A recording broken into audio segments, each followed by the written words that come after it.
It was January of 2016. My buddies and I live right next to a nature preserve and used to love to explore it. It was a weekend and we were looking for something to do. Being mischievous, we decided to go explore the storm drain that supplied water to the creek in the nature preserve. It had a barred barricade blocking entry into it, so we decided we'd throw some rocks in to see if the rocks made contact at any point so we could figure out the depth. However, we received something much more in return.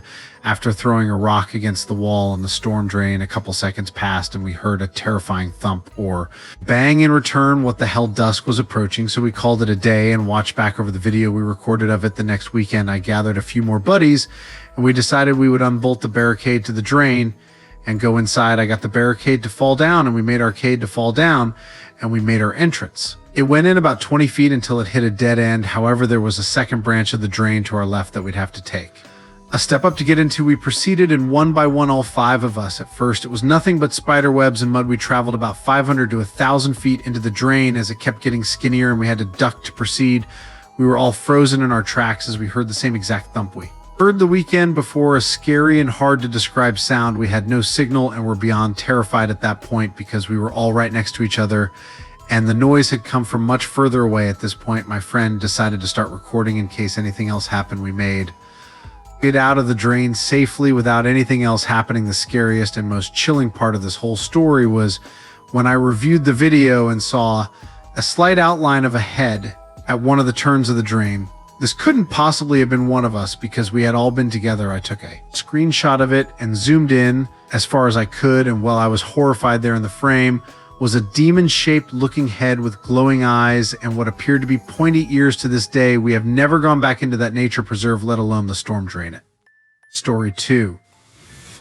All started when a group of friends and I decided to start exploring abandoned warehouses due to the stories and myths surrounding them in our hometown, Laredo, Texas. The stories surrounding the area of warehouses was that the buildings were haunted due to immigrant workers being worked and mistreated to death. The local news covered the death of many of the workers. Many of the deaths were also ignored by the authorities due to the illegal status of the workers, and the warehouse that we visited, the company was in charge of the maintenance of the railroad tracks as well as the disposing of hazardous material. In the video I recorded, the barrels filled with chemical wastes are seen spilled open. The warehouses are located in a part of town where there's nothing really around except for train tracks. The predominantly Hispanic culture of my city gave rise to the stories about railroad workers that had lost their lives in the area. We decided to explore the warehouse during the day, and then during the night on our daytime exploration, we found remains of what seemed to be remnants of satanic rituals.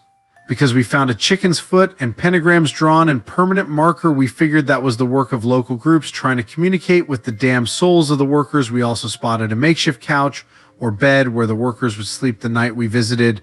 We had the feeling we were being watched. We were actually also being followed and attacked by crows inside the building. While we were exploring that night, on several occasions we spotted shadows and heard noises throughout the area. As we delved deeper, we got the feeling that someone or something didn't want us in the warehouse. A creepy laugh can be heard in the video footage I captured, and that was our cue to get the hell out. Now I think there's no power. Oh my God, did you hear that? Yeah, let's just get out of here. Things only got weirder though, as the satanic drunks and the chicken foot were gone the next time we passed that spot, yet they were spotted only earlier that day. I'm completely convinced that someone or something was stalking us in that warehouse. I believe the lost souls of the workers were a satanic group of people that frequented the place. Were there that night with us watching. As we walked out of the warehouse, we noticed that the crows were very on edge and tried to attack us. Like I mentioned earlier, the events that happened that night still sometimes keep me up at night. Story 3. I'm a freshman at the University of Nebraska, Lincoln. Some friends of mine came home from a hockey party after their game and asked me to come hang at their dorm. They brought some girls to the party that they knew from high school and happened to be in the city. They came back to the dorm to hang as. Well, one of the girls that came in was super friendly but very drunk. I didn't see her drink anything in the dorms. I left with my girlfriend at about 2 a.m. At around 3, I heard sirens and could see lights outside of my window. I figured it was just another kid that came home with alcohol poisoning. Then I heard the most gut-wrenching scream of my life. I walked out of my room and saw my friends from the dorm I had just left running down the hall wanting my help. I started running down the hall, following them, and saw blood on the floor and thought for sure someone had been stabbed. Then I saw 3 police officers and a paramedic team strapping the friendly girl down to a stretcher while she was screaming and thrashing. I went to ask my friends what happened, and they looked exhausted. They said her eyes rolled back into her head. She started growling and bleeding heavily from both nostrils. She attacked some of our friends, yanking their hair and biting them like an animal. This girl fought off 3 6-foot tall, fairly muscular guys by herself. Keep in mind, this girl is probably 5'1", 110 pounds, and was possessing superhuman strength, all while screaming at the top of her lungs. The scariest part is when I came over to pray over the situation, as he's a devoted Christian,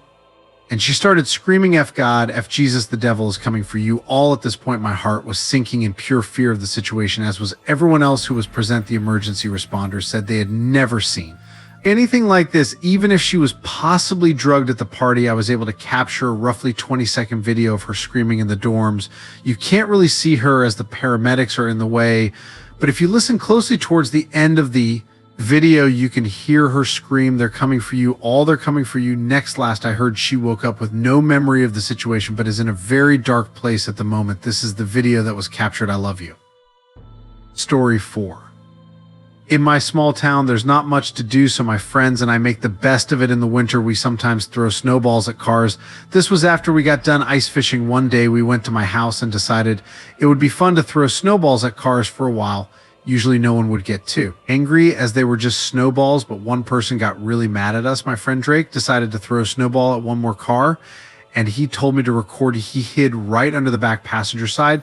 It sounded like a hard hit. We stayed there for a second laughing until he slowed down and eventually threw it in reverse music. "Oh, he's right there." We ran and hid behind a car in a different parking lot, and he pulled in about 5 feet from us, but he didn't see us, so we ran home. And that's when I stopped recording. When we got home, we took off our jackets and sat down to watch the video I just took, but we were interrupted by this sound. I froze in my seat. Then again, I didn't think this guy would find us, but still I turned off the lights. My dogs went crazy. Drake and I are 14. We don't get scared that easily, but this was freaking us out. We hid in my bathroom in my room and turned off the light. We actually laughed, thinking he would leave in a couple minutes. Our friends thought we were joking, so we took videos of him still pounding on the door. Our friends thought it was funny in karma, but we didn't find it amusing anymore. We thought we were in danger because he wouldn't leave, so I called my mom, who was at the Walmart about 10 minutes away. She sounded more like she was angry at us for throwing snowballs at cars than concerned that someone was banging on the door.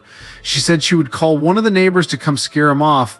Then she hung up. It felt like an eternity before he stopped banging on the front door, but only a couple minutes passed. And then the banging sounds came from a different door. Then it hit me that I didn't lock that door and he could easily come in. Then I got a disturbing call from my mom telling me one of the neighbors said she could see a deranged looking man, possibly drugged out, looking through my room's window. The front door window. We sat there for as long as we could and decided to make a plan to get the 410 shotgun in my mom's room, load it, and then make a break for it. But when we entered my mom's room to look for the gun, we saw his face at the window, his hairy, withered looking face. And we screamed, and Drake had the idea to blast a police siren sound on my speaker in my room, so we ran to set the speaker up. While doing so, we heard the back door open, the one which was left unlocked. Drake managed to get the siren sound effect to play on my speaker, and that apparently worked, as we heard him leave through the same door he entered moments later. One of the neighbors, Paul, rang the doorbell. I led him inside, and he stayed with us and waited for the cops and my mom to get there. We explained everything. The cops and my mom all said we shouldn't have been throwing snowballs at cars like that, obviously, and that we got lucky that they showed up when they did. My advice is to never mess with people like we did. You never know who you're dealing with, so you